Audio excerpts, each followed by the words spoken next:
ఈరోజు మనం పరిశుద్ధ జలం పేరుతో చేసే మోసాల గురించి మాట్లాడుకుందాం. అసలు ఈ పరిశుద్ధ జలం అంటే ఏమిటి? అది ఎక్కడి నుంచి వస్తుంది? పైనుంచి పడుతుందా? పరలోకం నుంచి వస్తుందా?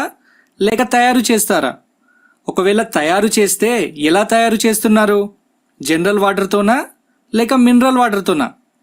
ఏమి ఇంగ్రీడియంట్స్ కలిపి తయారు చేస్తారండి? మీకెవరికైనా తెలిస్తే కామెంట్ చేయండి. కొన్ని సంవత్సరాల క్రితం లేని ఈ పరిశుద్ధ జలం సడన్గా ఎక్కడి నుంచి వచ్చింది? సమాధానం చెప్పండి.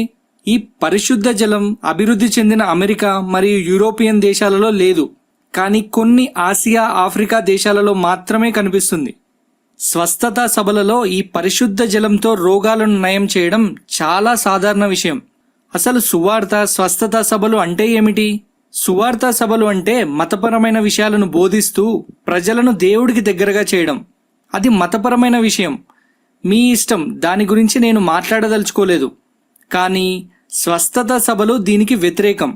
స్వస్థత సభలలో భక్తులకు ఉన్న రోగాలను నయం చేస్తారు. కాదు, నయం చేసినట్టు మోసం చేస్తారు.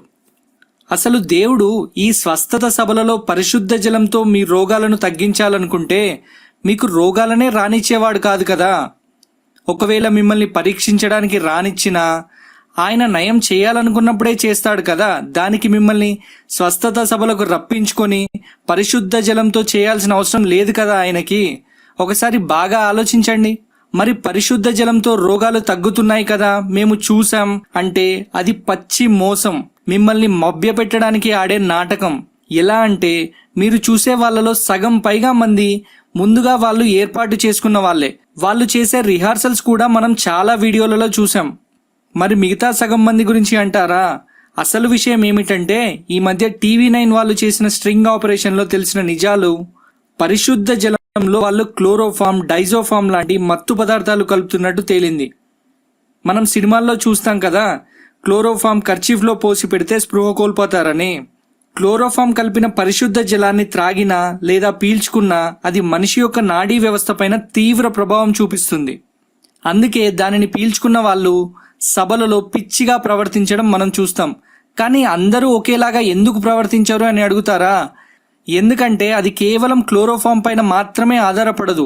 వాళ్ళ నాడీ వ్యవస్థ పనితీరు పైన మరియు వాళ్ళ దైవభక్తి పైన కూడా ఆధారపడుతుంది. అందుకే కొంతమందికి తాత్కాలికంగా ఉపశమనం దక్కుతుంది.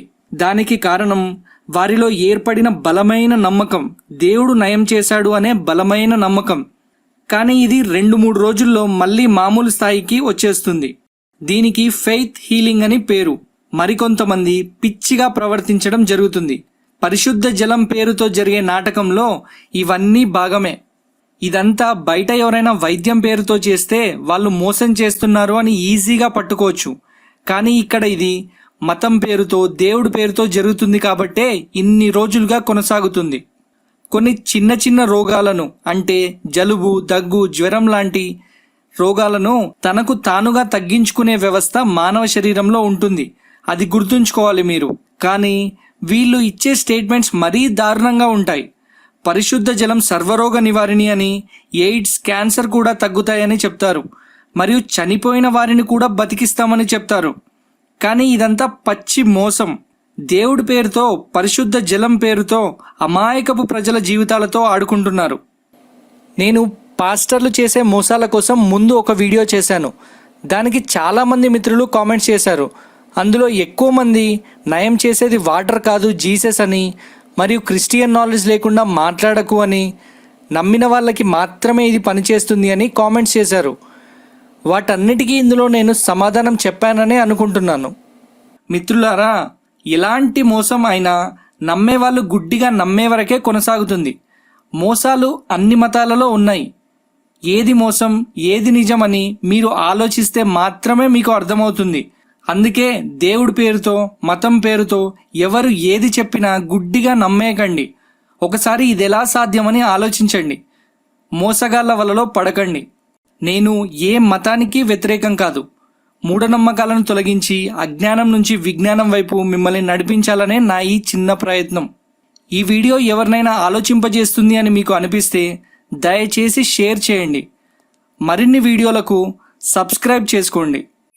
మా వీడియో మీకు నచ్చినట్టయితే లైక్ చేయండి, షేర్ చేయండి, కామెంట్ చేయండి, సబ్స్క్రైబ్ చేయండి. Thanks for watching.